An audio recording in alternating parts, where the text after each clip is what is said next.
Welcome to Hiking 101. This section we're going to talk about hydration, items you need to filter water while you're on the trail, and items you need to help contain your water. So let's talk about filtering your water first.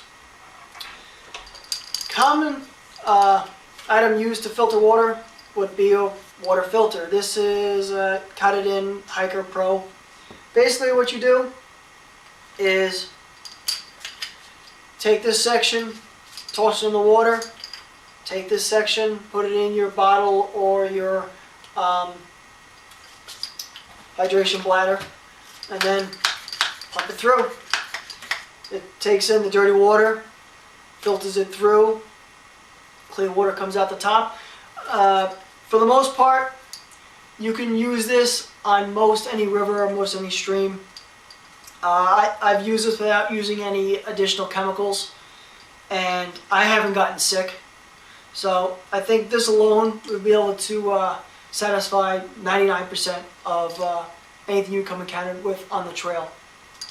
This obviously is going to be the least packable and the heaviest weight when it comes to filtering water. The next option you have is called a chemical. Usually it's a chlorine-based chemical. This Aquimira drops, 2 drops, put them together, creates a solution. Dump the solution in the water you just collected and let it sit for 10-15 minutes, and then it kills all the bacteria and all the viruses that are contained in that water. The drawback with this is it doesn't take out all that crap that's floating in the water. So you either have to be at a really clean stream and collect your water with another device, hoping not to collect all the dirt and muck, or use a coffee filter and collect the water, run it through a coffee filter into your particular item that you're using to collect water, and then put in the drops. So that's the only pain in the ass when it comes to this. You're going to save a ton of weight going straight chemical, but filtering out all that little crap that goes into your water bottle or hydration bladder, that's going to be the con with this. Now, where to store your water? The common item you're going to see is what's called a hydration bladder.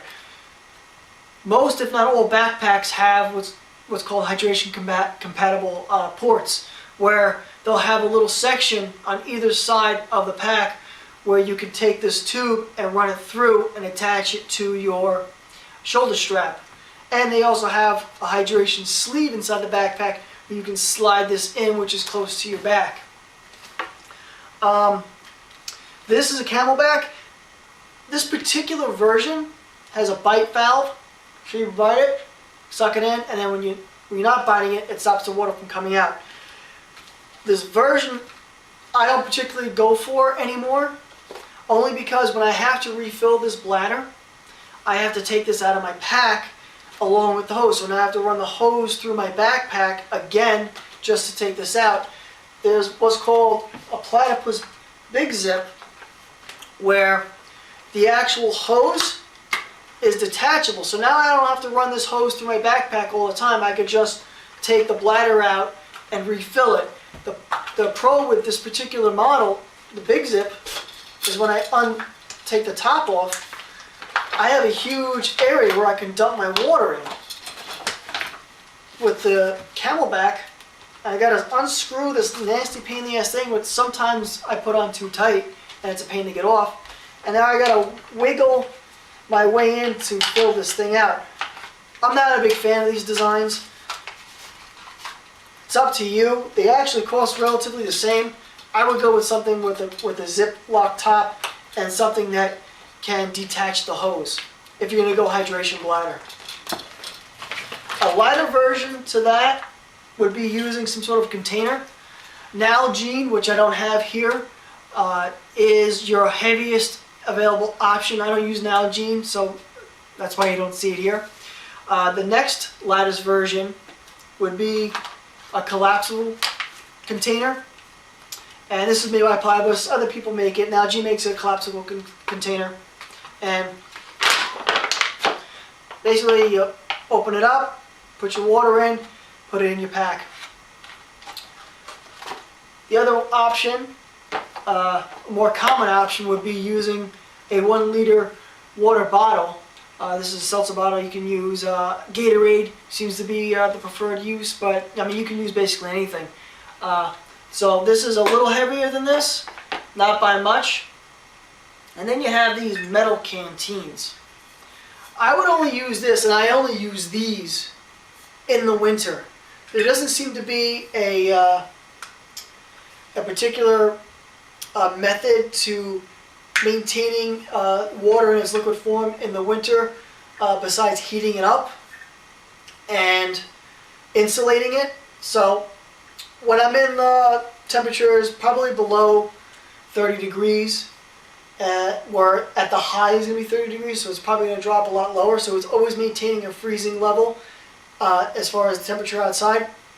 I'm going to go something more metal, because if my water does freeze while I'm hiking, I can create a fire, place this in the fire, and it's going to heat up and turn the solid ice back into water.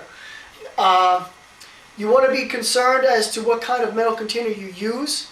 Klean Canteen does not have a plastic liner, so I'm not really poisoning myself with any plastic. So if you're going to get something metal for winter, I would suggest something that does not have a plastic liner at all. Another way to prevent water from freezing would be having what's called a cozy. This is a do-it-yourself cozy made from an old yoga mat that I purchased for like 10 bucks.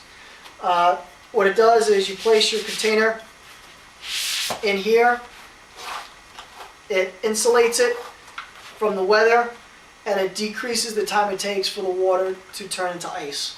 So if you're getting into really cold environments and you're hiking in those temperatures, you probably wanted to think about making a cozy, or you could buy a cozy. I think making it's a lot better. One, it's something to do, it's an easy project to do, and you're saving yourself some money. I think that's basically it for the hydration and the items used to contain water.